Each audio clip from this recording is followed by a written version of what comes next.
Hello everyone, good morning to all of you and welcome to online study point. दोस्तों, आज है 27 जनवरी और आज की इस वीडियो में हम 27 जनवरी से रिलेटेड करंट अफेयर के सभी इंपॉर्टेंट क्वेश्चन को कवर करने वाले हैं। तो यदि आप लोगों को इस वीडियो की पीडीएफ चाहिए तो आप हमारे इस मोबाइल एप्लीकेशन को भी इंस्टॉल कर सकते हैं, जिसमें आप लोगों को डेली क्विज, फ्री पीडीएफ और प्रतिदिन के करंट अफेयर का ऑडियो भी मिल सकेगा। यदि आप एनटीपीसी और ग्रुप डी की तैयारी कर रहे हैं तो आप लोगों के लिए ये एक स्पेशल चैनल लॉन्च किया गया है जिसका नाम है माई एग्ज़ाम। तो इससे भी आप जुड़ सकते हैं, लिंक डिस्क्रिप्शन बॉक्स में दी हुई है। तो चलिए स्टार्ट करते हैं। हमारा पहला क्वेश्चन, हाल ही में किस राज्य सरकार ने पंख योजना की शुरुआत की है? तो ये जो पंख योजना है इसकी शुरुआत अभी हाल ही में की गई है मध्य प्रदेश गवर्नमेंट के द्वारा। और क्यों की गई है? तो राज्य में लड़कियों को यानी कि लड़कियों के सशक्तिकरण के लिए बेटी बचाओ बेटी पढ़ाओ योजना के अंतर्गत इस पंख योजना की शुरुआत की है मध्य प्रदेश गवर्नमेंट ने। और कब की गई है? अभी हाल ही में 24 जनवरी को, जब राष्ट्रीय बालिका दिवस मनाया गया, इस मौके पर पंख योजना की शुरुआत की गई है। अब देखिए, ये जो योजना है पंख, यहाँ इसकी फुल फॉर्म बनती है। फुल फॉर्म क्या है?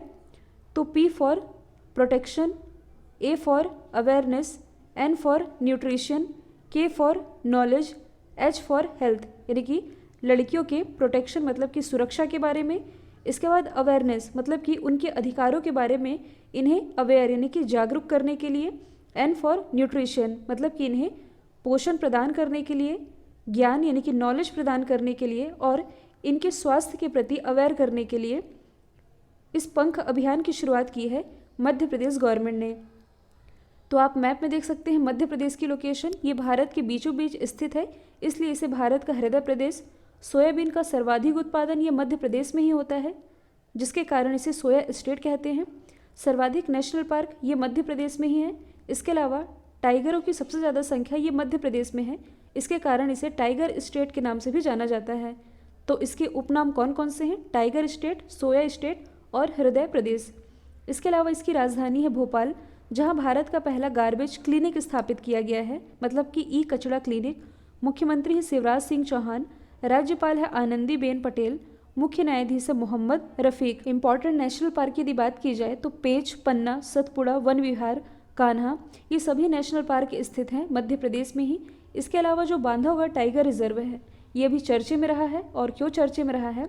अभी हाल ही में जो बांधवगढ़ टाइगर रिजर्व है ये भारत का ऐसा पहला टाइगर रिजर्व बन गया है जहां हॉट एयर बैलून की सुविधा प्रोवाइड कराई गई है, जिसके बारे में मैंने आप लोगों को बताया भी था।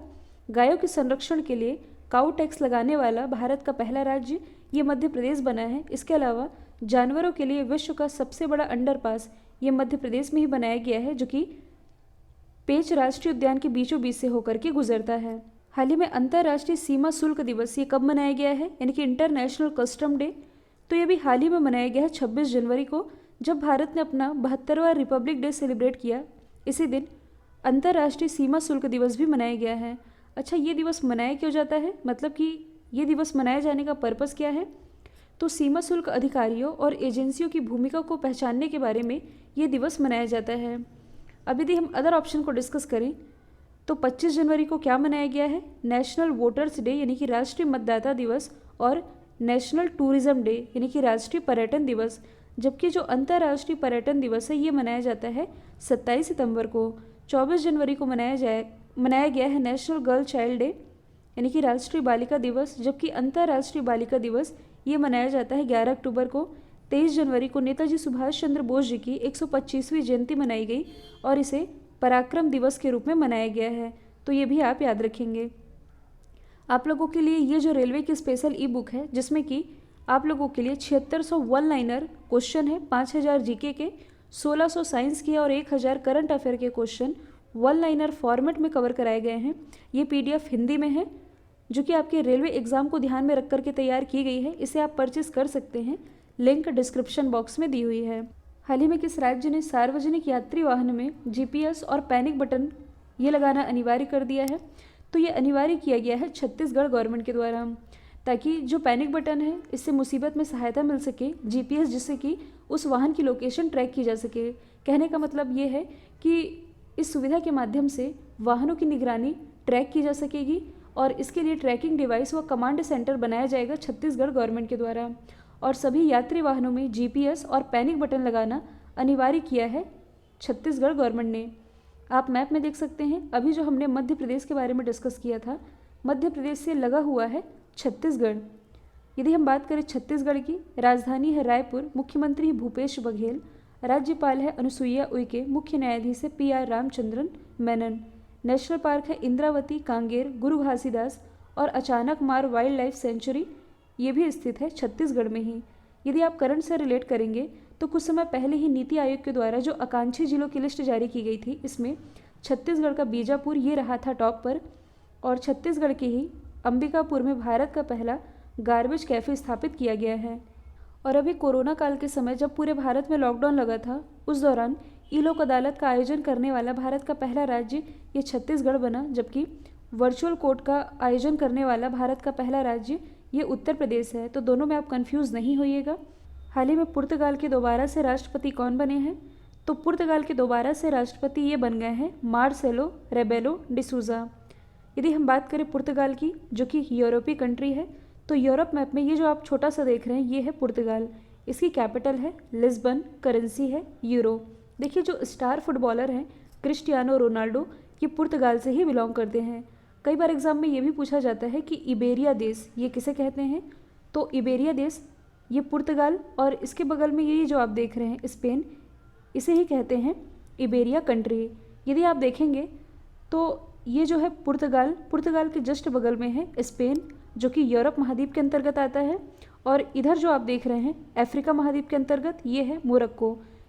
तो स्पेन और मोरक्को इन दोनों के ही बीच में एक स्ट्रेट है जिसका नाम है जिब्राल्टर स्ट्रेट, यानी कि स्ट्रेट ऑफ जिब्राल्टर, जिसके माध्यम से यूरोप महाद्वीप और अफ्रीका महाद्वीप ये अलग हो रहे हैं।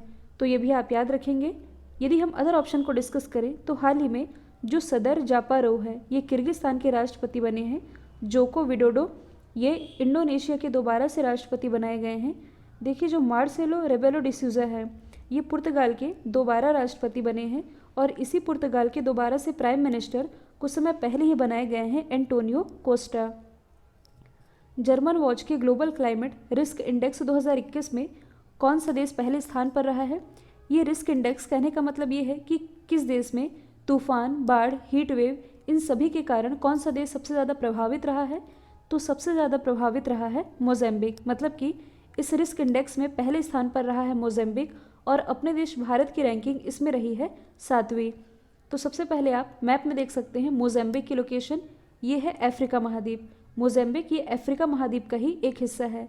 अफ्रीका महाद्वीप जो कि जनसंख्या और क्षेत्रफल की दृष्टि से एशिया के बाद विश्व का दूसरा सबसे बड़ा महाद्वीप है। ये विश्व का एकमात्र ऐसा महाद्वीप है जिससे कि कर्क रेखा, मकर रेखा और विषुवत रेखा ये तीनों ही गुजरती हैं। इसके अलावा ये जो आप देख रहे हैं मोज़ेम्बिक के पास ये है मेडागास्कर, और देखिए जो मेडागास्कर है ये अफ्रीका महाद्वीप से ही अलग हुआ है। मतलब कि मेडागास्कर का आप ये वाला हिस्सा देखेंगे यदि, तो ये पहले यहाँ था, पहले इस हिस्से में सेट था, धीरे धीरे यहाँ दरार पड़नी शुरू हुई और मेडागास्कर अफ्रीका महाद्वीप से अलग होता चला गया। और ऐसा माना जा रहा है कि ये जो आप दरार पड़ी हुई देख रहे हैं ये वाले हिस्से में धीरे धीरे दरार बढ़ती जाएगी, और यह वाला हिस्सा भी अफ्रीका महाद्वीप से मेडागास्कर की तरह ही अलग हो जाएगा। यहाँ हम बात कर रहे हैं मोज़ेम्बिक की, तो इसकी कैपिटल क्या है? मैपुटो, करेंसी है मोज़ेम्बिकन मेटिकल, और इसके प्रेसिडेंट है फिलिप न्यूसी। अच्छा, यहाँ हम बात कर रहे हैं अफ्रीका महाद्वीप की, तो मोज़ेम्बिक के पास ही ये जो आप देख रहे हैं ये है विक्टोरिया झील, और विक्टोरिया झील से किसका उद्गम है? नील नदी का, जो कि विश्व की सबसे लंबी नदी है। नील नदी के बारे में मैंने आप लोगों को एक बेसिक पॉइंट बताया था। इसका नील नदी एक्चुअल नाम नहीं है, इसका एक्चुअल नाम है वाइट नील। मतलब कि जब ये विक्टोरिया झील से निकलती है तब इसका नाम वाइट नील होता है। आगे चल करके जो इथियोपिया वाला हिस्सा है, इथियोपिया वाले हिस्से से, मतलब कि इथियोपिया में जो ताना झील है, ताना झील से निकलती है ब्लू नील। और सूडान की कैपिटल है जो खार्तूम, खार्तूम के पास जाकर के जब वाइट नील और ब्लू नील ये दोनों मिलती हैं तब जाकर के ये नील नदी कहलाती है, और ये अंत में जाकर के मेडिटेरियन सी यानी कि भूमध्य सागर में जाकर के मिल जाती हैं। और मोज़ेम्बिक के पास यदि आप लोकेशन देखेंगे कुछ यहाँ पास, तो यही है न्यासा लेक यानी कि न्यासा झील, जो कि मोज़ेम्बिक, मलावी और तंजानिया के बीच स्थित है। हाल ही में किस राज्य ने विभिन्न प्रतियोगी परीक्षाओं के लिए फ्री कोचिंग फैसिलिटी जिसका नाम है अभ्युदय, इसकी घोषणा की है? तो ऐसी घोषणा भी हाल ही में की गई है उत्तर प्रदेश गवर्नमेंट के द्वारा। देखिए कुछ दिन पहले मैंने आप लोगों को बताया था कि हाल ही में केरल गवर्नमेंट के द्वारा लगभग 10,000 मेधावी छात्रों को फ्री कोचिंग की सुविधा प्रोवाइड कराई जाएगी, जो कि सिविल सर्विस की तैयारी कर रहे हैं और जिनकी आर्थिक स्थिति सही नहीं है। और इसके लिए केरल गवर्नमेंट ने वन स्कूल वन IAS योजना की शुरुआत की थी। और अब जो उत्तर प्रदेश गवर्नमेंट है, ये उन प्रतियोगी परीक्षाओं की तैयारी करने वाले स्टूडेंट के लिए जो कि UPSC, नीट और JEE जैसे एग्ज़ाम की तैयारी कर रहे हैं, जिनकी आर्थिक स्थिति सही नहीं है, उनकी हेल्प के लिए अभ्युदय योजना की घोषणा की है, जिसके अंतर्गत Uttar Pradesh government free coaching की सुविधा प्रोवाइड कराएगी। क्योंकि देखिए जो नीट एग्ज़ाम है, UPSC एग्ज़ाम है, ये सभी मतलब कि इनके जो कोचिंग सेंटर होते हैं, इनकी फ़ीस काफ़ी महंगी होती है। इस पर्पज़ से उत्तर प्रदेश गवर्नमेंट ने स्टूडेंट का ध्यान रखते हुए ऐसी सुविधा की घोषणा कर दी है। आप मैप में देख सकते हैं, ये है उत्तर प्रदेश की लोकेशन। इसकी राजधानी लखनऊ, जो कि गोमती नदी के किनारे बसा हुआ है। और ये रक्षा मंत्री राजनाथ सिंह जी का भी निर्वाचन क्षेत्र है। मुख्यमंत्री हैं योगी आदित्यनाथ, राज्यपाल है आनंदीबेन पटेल। भारत में सर्वाधिक लोकसभा सीटें ये उत्तर प्रदेश से ही आती है, जबकि राज्यसभा सीटों की संख्या है 31। यहाँ का राजकीय पशु है बारहसिंघा, राजकीय पक्षी है सारस, राजकीय पेड़ है अशोक। दुधवा राष्ट्रीय पार्क और पीलीभीत टाइगर रिजर्व ये दोनों ही स्थित है उत्तर प्रदेश में। यहाँ से इम्पॉर्टेंट है पीलीभीत टाइगर रिजर्व, जिसे अभी हाल ही में टाइगरों की संख्या को 2 गुना करने के लिए T/2 अंतर्राष्ट्रीय पुरस्कार से नवाजा गया है। हाल ही में प्रधानमंत्री स्वनिधि कहने का मतलब है स्ट्रीट वेंडर आत्मनिर्भर निधि, तो स्वनिधि योजना के कार्यान्वयन में पहले स्थान पर उत्तर प्रदेश रहा है। हाल ही में उत्तर प्रदेश गवर्नमेंट के द्वारा भारत की सबसे बड़ी और सबसे सुंदर फिल्म सिटी स्थापित करने की घोषणा की गई है। हाल ही में संपन्न अंतर्राष्ट्रीय फिल्म फेस्टिवल में बेस्ट फिल्म का अवार्ड किसे मिला है? तो जैसे कि आप सभी जानते हैं कि हाल ही में international film festival of India का 51 एडिशन आयोजित किया गया था। और कहाँ आयोजित किया गया था? गोवा में, जिसमें कि फोकस कंट्री कौन थी? बांग्लादेश। इसमें कि पूछा जा रहा है कि बेस्ट फिल्म का अवार्ड, तो देखिए गोल्डन पिकॉक में ये जो बेस्ट फिल्म का अवार्ड मिला है, ये मिला है इनटू द डार्कनेस को, जबकि पिछले वर्ष ये अवार्ड मिला था पार्टिकल्स मूवी को। इस साल मिला है इनटू द डार्कनेस को। देखिए यहाँ से मैं आप लोगों को एक और एडिशनल फैक्ट बता दूँ, जो international film festival of India है, इसकी शुरुआत 1952 से की जा रही है और ये गोवा में आयोजित किया जाता है। और ये किसके द्वारा आयोजित किया जाता है? ये सूचना और प्रसारण मंत्रालय के द्वारा प्रतिवर्ष आयोजित किया जाता है। अच्छा, यहाँ से 2 ऑप्शन बच रहे हैं। देखिए पैरासाइट मूवी ये चर्चे में रही है। पिछले साल का जो ऑस्कर अवार्ड दिया गया था, 92nd ऑस्कर अवार्ड, इसमें बेस्ट फिल्म का अवार्ड पैरासाइट मूवी ने जीता था। जबकि पिछले वर्ष का जो 65वां फिल्म फेयर अवार्ड रहा था, इसमें बेस्ट फिल्म का अवार्ड जीता था गली बॉय मूवी ने। अमेरिकी राष्ट्रपति जो बाइडेन ने हाल ही में स्टार्ट संधि को कितने साल आगे बढ़ाने का प्रस्ताव किया है? तो ये कुल 5 साल आगे बढ़ाने का प्रस्ताव दिया गया है जो बाइडेन के द्वारा।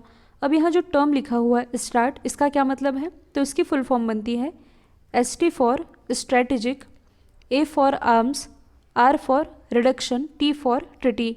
यही है स्टार्ट संधि। अब इसे आप समझिएगा, 2 टर्म है स्टार्ट 1 और स्टार्ट 2। जो स्टार्ट 1 संधि थी ये हुई थी USA और USSR के बीच। कब हुई थी? 1991 में, जिसमें कि ये तय किया गया था, मतलब कि इस संधि का पर्पस था कि जितने भी परमाणु हथियार हैं उन्हें लिमिटेड कर दिया जाए, मतलब कि इनकी मात्रा में कमी की जाए। और ये जो संधि हुई थी ये हुई थी रशिया की कैपिटल मॉस्को में। इसके बाद जो न्यू स्टार्ट हुआ, न्यू स्टार्ट कहने का मतलब है स्टार्ट 2। ये जो दूसरी संधि रही ये किसके किसके बीच हुई थी? तो ये हुई थी रशिया और USA के बीच। कब हुई थी? 1993 में। और इसमें क्या कहा गया था कि जो न्यूक्लियर वेपन है इसकी क्वांटिटी, मतलब कि इसकी मात्रा में कमी की जाए, मतलब कि इसे और आगे ना बढ़ाया जाए। अच्छा, यहाँ से आप लोगों को कुछ याद आना चाहिए। कुछ दिन पहले मैंने आप लोगों को बताया था ओपन स्काई ट्रिटी के बारे में। तो ओपन स्काई ट्रिटी की सदस्यता जो USA है ये तो पहले ही छोड़ चुका था, और इसके बाद अभी हाल ही में रशिया ने भी ओपन स्काई ट्रिटी से अलग होने की घोषणा कर दी है। ये ओपन स्काई ट्रिटी ये क्या था? तो देखिए इस ट्रिटी के माध्यम से जो भी कंट्री इसके मेंबर हैं वे एक दूसरे के देशों में जाकर के सैन्य निगरानी रख सकते थे। मतलब कि ड्रोन के माध्यम से ये ताका झाकी कर सकते थे कि किस देश के पास क्या सेना व्यवस्था है और उसने अपनी सेना कहाँ कहाँ तैनात करके रखी है। जो भी इसके मेंबर थे ये देख सकते थे। हालांकि भारत ओपन स्काई ट्रिटी का हिस्सा नहीं था। तो पहले यूएसए अलग हुआ, इसके बाद रशिया अलग हो गया। अब देखिए ये जो स्टार्ट संधि है यानी कि स्ट्रैटेजिक आर्म्स रिडक्शन ट्रीटी संधि है, इसमें ये कहा गया है कि दोनों देशों के पास जो भी न्यूक्लियर वेपन है इसकी क्वांटिटी कमी की जाए, मतलब कि अब इसे और आगे ना बढ़ाया जाए, इसे लिमिटेड कर दिया जाए। और इसके लिए 5 साल का ये जो संधि है इसे और आगे बढ़ाने का प्रस्ताव दिया गया है जो बाइडन के द्वारा, जो कि हाल ही में अमेरिका के 46वें राष्ट्रपति और अमेरिका के सबसे उम्रदराज राष्ट्रपति बन गए हैं। हाल ही में केंद्र सरकार ने किस पूर्व राष्ट्रपति को Z+ सुरक्षा प्रदान की है? तो हाल ही में जो पूर्व मुख्य न्यायाधीश रहे हैं रंजन गोगोई जी, इन्हें केंद्र सरकार के द्वारा Z+ सुरक्षा प्रदान की गई है। देखिए जो CRPF है यानी कि central reserve police force, CRPF को रंजन गोगोई जी की सुरक्षा इसकी जिम्मेदारी दी गई है।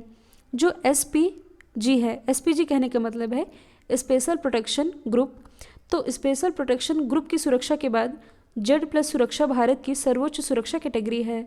और इस कैटेगरी में उस विशिष्ट व्यक्ति की, मतलब कि जिसकी सुरक्षा की जानी है, इसकी सुरक्षा में 36 जवान होते हैं, 10 से अधिक NSG यानी कि नेशनल सिक्योरिटी गार्ड कमांडो के साथ दिल्ली पुलिस, ITBP यानी कि इंडो तिब्बत बॉर्डर पुलिस या CRPF, इसके कमांडो और राज्य के पुलिसकर्मी भी शामिल होते हैं। तो अभी किसे Z+ सुरक्षा प्रदान की गई है? रंजन गोगोई जी को। हाल ही में नीति आयोग के द्वारा जारी किए गए इंडिया इनोवेशन इंडेक्स 2.0 में कौन सा राज्य पहले स्थान पर रहा है? तो ये क्वेश्चन मैंने रिवीजन के लिए रखा है। ये जो इंडिया इनोवेशन इंडेक्स रिलीज़ किया गया है इसमें लगातार दूसरी बार टॉप पर है कर्नाटक। ये इंडेक्स रिलीज़ किसने किया है? नीति आयोग ने। तो देखिए जो नीति आयोग है ये योजना आयोग के स्थान पर लाया गया था। इसकी स्थापना हुई थी 1 जनवरी 2015 में।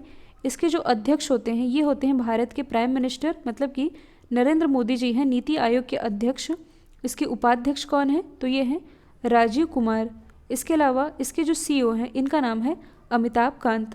यहाँ बात की जा रही है इंडेक्स की, तो हाल ही में जो पर्यटन इंडेक्स रिलीज़ किया गया था, मतलब कि घरेलू पर्यटन के मामले में यदि देखा जाए तो टॉप पर हैं उत्तर प्रदेश, और यदि विदेशी पर्यटन के मामले में यदि देखा जाए तो टॉप पर हैं तमिलनाडु।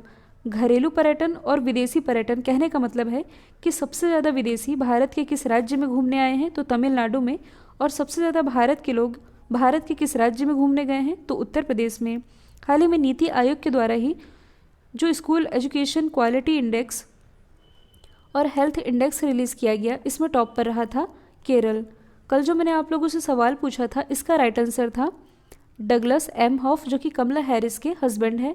अब आप लोगों के लिए आज का सवाल है, किस राज्य के द्वारा जेल पर्यटन शुरू करने की घोषणा की गई है?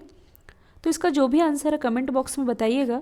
वीडियो यदि पसंद आया है तो लाइक, शेयर और सब्सक्राइब करना बिल्कुल मत भूलिएगा। तो आज के लिए इतना ही। Thank you so much.